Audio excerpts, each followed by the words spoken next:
The elders bowed to the king and said, "You are young, sire, your heart beats high and runs away with you.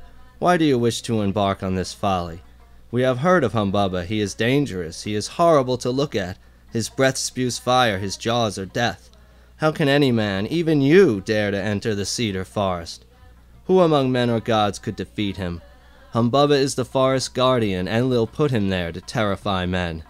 After he had listened to the elders' words, Gilgamesh laughed. He got up and said, "Dear friend, tell me, has your courage returned? Are you ready to leave, or are you still afraid of dying a hero's death? Enkidu, let us go to the forge, and order the smiths to make us weapons that only the mightiest heroes could use." Enkidu listened gravely. He stood silent there for a long time. At last he nodded. Gilgamesh took his hand. The smiths listened to their instructions. They cast huge weapons that ordinary men could never carry, axes that weighed 200 pounds each, knives with cross guards and heavy mountings of solid gold. Each man carried weapons and armor weighing more than 600 pounds. Gilgamesh said, "Before we leave, let us pay a visit to my mother's temple. Let us go and speak to the Lady Ninsen, the wise, the all-knowing. Let us bow before her. Let us ask for her blessing and her advice." Hand in hand, the two friends walked to Ninsen's temple. Gilgamesh bowed to his mother, the goddess Ninsen, and said, "I must travel now to the cedar forest. I must journey to meet the fierce monster Humbaba. I must walk a road that no man has traveled. I must face a combat no man has known. Dear mother, great goddess, help me in this. Give me your blessing before I leave, so that I may come back from the cedar forest victorious and see your face again." Ninsen listened to his words with sorrow. With sorrow she entered her inner room. She bathed in water of tamarisk and soapwort. She put on her finest robe, a wide belt, a jeweled necklace, then put on her crown. She climbed the stairs and went up to the roof. She lit sweet incense in honor of Shamash. She lifted her arms in prayer and said, "Lord of heaven, you have granted my son beauty and strength and courage. Why have you burdened him with such a restless heart? Now you have stirred him up to attack the monster Humbaba, to make a long journey from which he may not return. Since he has resolved to go, protect him until he arrives at the cedar forest. Until he kills Humbaba and drives from the world the evil you hate. Protect him each day as you cross the sky, and at twilight may Aya, your bride, entrust him to the valiant stars, the watchmen of the night. O Lord Shamash, glorious sun, delight of the sun gods, illuminator of the world, who rise and the light is born. It fills the heavens, the whole earth takes shape, the mountains form, the valleys grow bright. Darkness vanishes, evil retreats, all creatures wake up and open their eyes, they see you. They are filled with joy. Protect my son. On his dangerous journey, let the days be long, let the nights be short, let his strides be vigorous and his legs sturdy. When he and his dear friend Enkidu arrive, stir up the winds against Humbaba.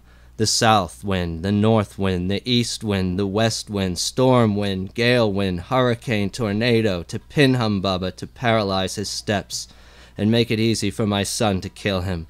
Then your swift mules will carry you onward, to your stopping place and bed for the night. The gods will bring luscious food to delight you. Io will dry your face with the fringe of her pure white robe.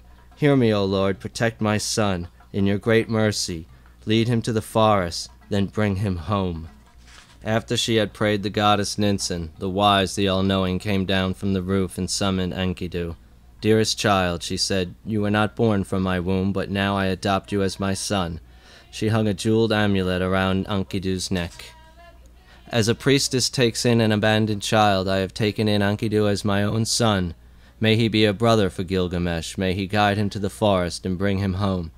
Enkidu listened. Tears filled his eyes. He and Gilgamesh clasped hands like brothers. They took their weapons, the massive axes, the massive knives, the quivers and bows. The elders made way. The young men cheered. The elders stood up and addressed the king. "Come back safely to Great Walled Uruk. Do not rely on your strength alone, but be watchful, be wary, make each blow count. Remember what the ancient proverb says, if you walk in front, you protect your comrade. If you know the route, you safeguard your friend. Let Enkidu go ahead as you walk. He knows the way to the cedar forest.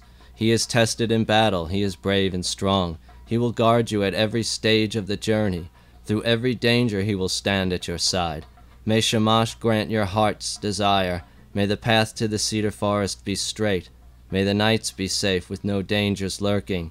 May your father Lugalbanda protect you. May you conquer Humbaba. May the battle be quick. May you joyfully wash your feet in his river. Dig a well when you stop for the night. Fill your water skins with fresh water. Each day make an offering to Shamash, and remember Lugalbanda your father, who journeyed to far-off mountains himself. The elders turned to Enkidu and said, "We leave the king in your care. Protect him. Guide him through all the treacherous passes. Show him where to find food, where to dig for fresh water. Lead him to the forest, and fight at his side. May Shamash help you. May the gods grant your heart's desire, and bring you back safe to great walled Uruk." Enkidu said to Gilgamesh, "Since you must do this, I must go with you. So let us leave. Let our hearts be fearless. I will go first, since I know the way to the cedar forest, where Humbaba lives."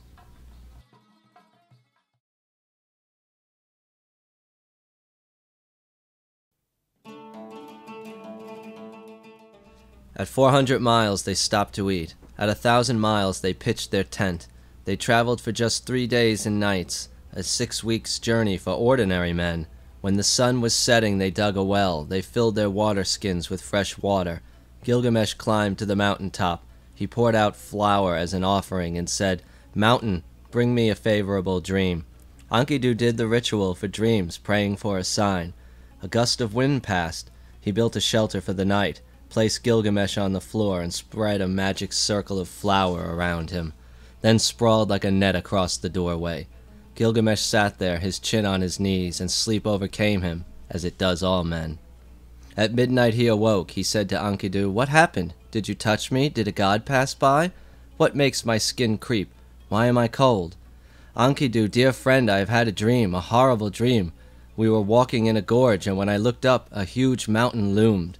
So huge that we were small as flies. Then the mountain fell down on top of us. Dear friend, tell me, what does this mean?" Enkidu said, "Don't worry, my friend. The dream you had is a favorable one. The mountain stands for Humbaba. He will fall just like that mountain. Lord Shamash will grant us victory. We will kill the monster and leave his corpse on the battlefield." Gilgamesh, happy with his good dream, smiled, and his face lit up with pleasure.